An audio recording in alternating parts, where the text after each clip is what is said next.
अस्सलामु अलैकुम वरहमतुल्लाहि वबरकातुह। अऊज़ु बिल्लाहि मिनश शैतानिर रजीम। बिस्मिल्लाहिर रहमानिर रहीम।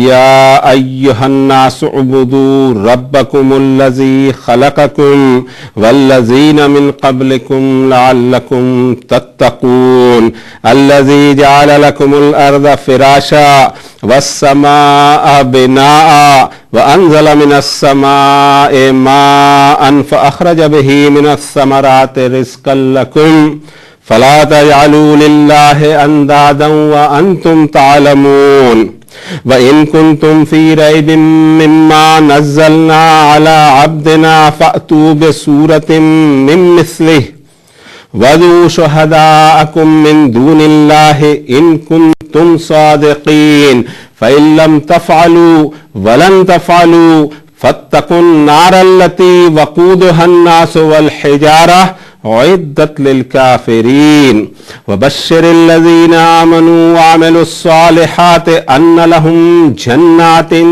तजरी मिन तहतिहल अनहार कुल्लमा रुज़िक़ू मिन्हा मिन समरतिर रिज़्क़न क़ालू हाज़ल्लज़ी रुज़िक़ना मिन क़ब्ल व ऊतू बिही मुतशाबिहा वलहुम फ़ीहा अज़वाजुम मुतहहरतुन व हुम फ़ीहा ख़ालिदून।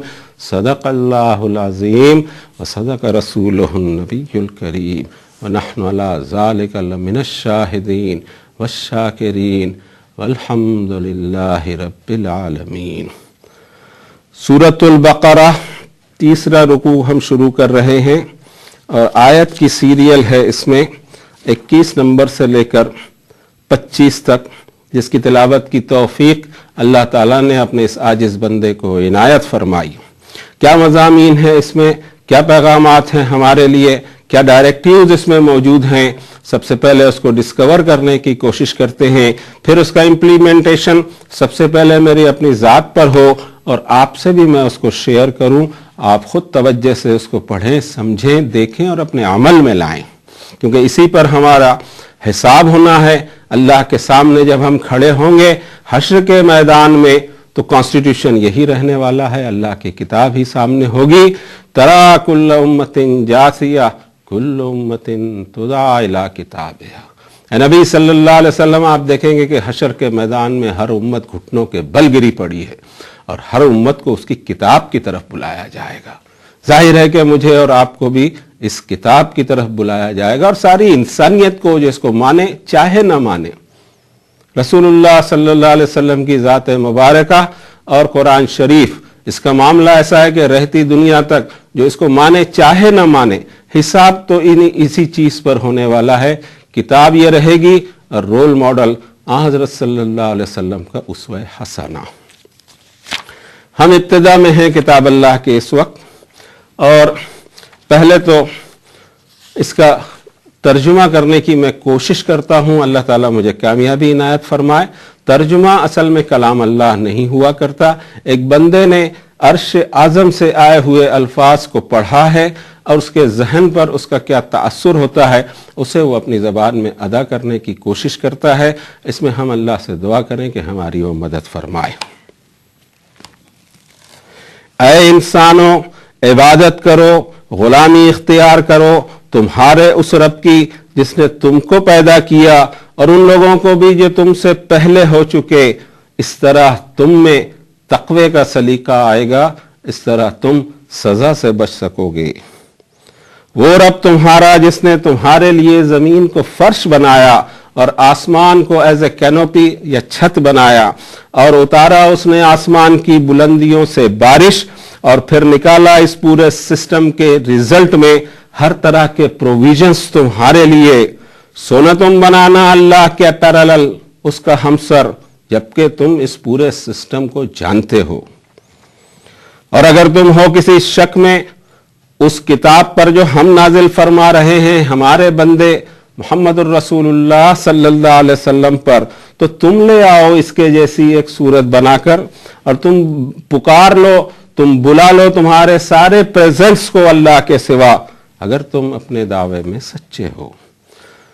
फिर अगर तुम न कर सके और तुम हरगिज न कर सकोगे तो अब बचने की कोशिश करना उस आग से जिसका ईंधन या फ्यूल होंगे इंसान और पत्थर, और ये ऑलरेडी प्रिपेयर्ड है, तैयार करके रखी हुई है नाफरमानों के लिए। और ए नबी सल्लल्लाहु अलैहि वसल्लम बशारत दे दीजिए उन लोगों को जो ईमानदाराना ज़िंदगी गुजारते हैं, जो ईमान लाकर नोबल डीड्स और नेक आमाल करते हैं, कि उनके लिए ऐसी जन्नतें होंगी जिसके दामन में हर तरह की नेमत नहरों की तरह सदा बहार बह रही होंगी। जब भी उन्हें प्रोविजंस दिए जाएंगे वहां उस जन्नत के फलों का प्रोविजन, तो वो कहेंगे कि ये वही है जो इससे पहले हमको प्रोवाइड किया गया था, और उन्हें जो प्रोविजंस दिए जाएंगे वो उसके मिलते जुलते होंगे, और उनके लिए वहाँ पाकीज़ा स्पाउसेस होंगे, जोड़े होंगे, और वो उसमें हमेशा रहेंगे। ये थी आयत बैनात का मेरे अपने जहन पर जो तासुर आता है, उसको कोशिश की कि हम हमारी अपनी ज़बान में उसको अदा कर सकें। अल्लाह ताला कबूल फरमाए। किताब अल्लाह के इब्तिदा में हैं हम, और यहाँ से अब तारुफ शुरू होता है बहुत सारी चीज़ों का बड़े मुख्तसर अंदाज में। किताब अल्लाह का एक कमाल यह है कि जो बात पहले कही वही बात आखिर में मिलेगी, और पूरे नफ्स मजमून इसी तरह पूरे कुरान शरीफ में आपको कहीं पर भी कोई इख्तलाफ नहीं मिलने का, बल्कि इसको तो चैलेंज की सूरत में पेश किया दुनिया के सामने कि 23 साल तक मुसलसल नाजिल की जाने वाली किताब में कहीं कोई तुम डेविएशन, डबल स्टैंडर्ड या तरह तरह की बातें पाते हो, या एक ही तरह की बातें इसमें पाई जाती हैं। ये कुरान शरीफ का चैलेंज है और दुनिया इसका जवाब नहीं दे पा रही। सूरतुल फातिहा से थोड़ा सा हम तस्करा पीछे कर लें ताकि नफ्स मजमून हमें समझ में आए कि किताब अल्लाह के मज़ामीन किस तरह जा रहे हैं। सूरतुल फातिहा को हमने एक दुआ के रूप में देखा, इसके साथ साथ इस रूप में भी देखें कि इसमें अल्लाह ताला ने अपना तारुफ कराया है, और एक बंदे के ज़बानी जिसको बिस्मिल्लाहिर्रहमानिर्रहीम से शुरू होता है कि अल्लाह की बेशुमार सिफातों में दो सिफातों का तस्करा बार बार फरमाते हैं कि वो इंतहाई मेहरबान है और इंतहाई रहम वाले हैं।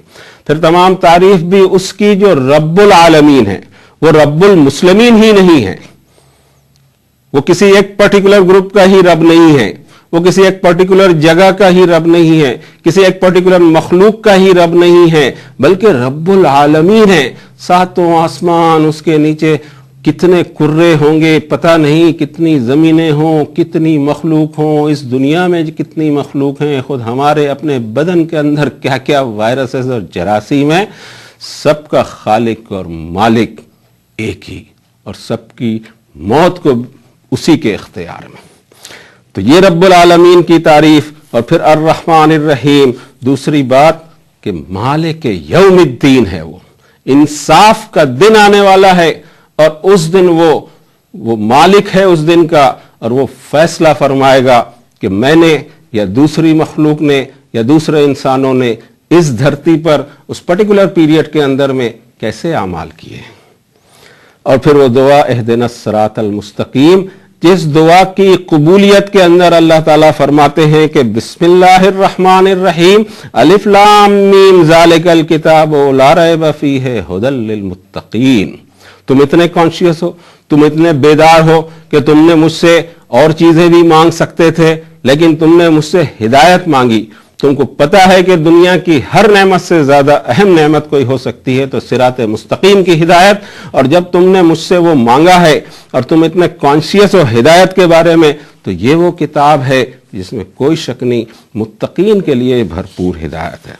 दूसरे रुकू से भी हम गुजर चुके कि जिसमें ईमान के ताल्लुक से इखलास की बात हुई है, डबल स्टैंडर्ड हो, मुनाफिकत ना हो, या वक्ती तकाजों के तहत पेंडुलम न बना रहे आदमी के, कभी लेफ्ट जा रहा है कभी राइट जा रहा है, या कुछ मफाद की खातिर ईमान का सौदा किया हुआ हो। ये सारे हिडन एजेंडाज अगर साथ में हैं, वो ईमान खालिस ईमान नहीं है, बल्कि उसमें दोगलापन है। और इस तरह के लोगों की क्या हालत बनती है, समाजी हालत उनकी क्या बनती है, सियासी सोच उनकी क्या बनती है, माशरा उनका किस तरह से मूव करता है, उसके बारे में चंद आयात में बयान फरमाया कि ये धोखा देना चाहते हैं ये अल्लाह को, لیکن انہیں پتہ نہیں کہ خود اپنے آپ کو دھوکہ دے رہے ہیں. ان کے دلوں میں مرض ہے اور پھر اس مرض کو اللہ بڑھا دے گا اس طرح سے. تو اور پھر پوزیشن ان کی یہ رہتی کہ جب ان سے کہا جائے کہ زمین کو ڈسٹرب نہیں کرنا، فساد نہیں پھیلانا، ان کے دعوے یہ ہوتے ہیں، بلکہ وہ اپنے آپ کو سمجھتے ہیں کہ ہم اصلاح پسند لوگ ہیں، ہم مصلحین ہیں. اللہ فرماتے ہیں ایسا نہیں ہے. پھر تیسری چیز ان کی کہ ایمان کے سودے کو یا ایماندارانہ زندگی کو وہ ایک بیوقوفی کی حرکت سمجھتے ہیں. رب تعالیٰ فرماتے ہیں کہ یہی اصل بیوقوف ہیں، انہیں یہ بھی پتہ نہیں کہ یہ کس آگ سے کھیل رہے ہیں یا کس کو دھوکہ دینے کی کوشش کر رہے ہیں. پھر معاملات اور حالات میں ان کی مثال ایسی کہ ذرا سی بجلی اور کڑاکے ہوں تو کانوں میں انگلیاں ٹھونس لیں، موت کا ڈر ان کے اوپر میں چھا جائے. اور اس طرح سے وہ دوسرا رکوع کمپلیٹ ہوتا ہے جس میں بتایا گیا کہ کنوینئنس کا ایمان یا کسی خفیہ ایجنڈے کے ذریعے بیرونی جو ایمان ہے اس کی حالت کا تذکرہ یہاں کرنے کے بعد اب اللہ تعالیٰ نے خود اپنی ذات شریفہ کی تعارف دیا ہے. یہاں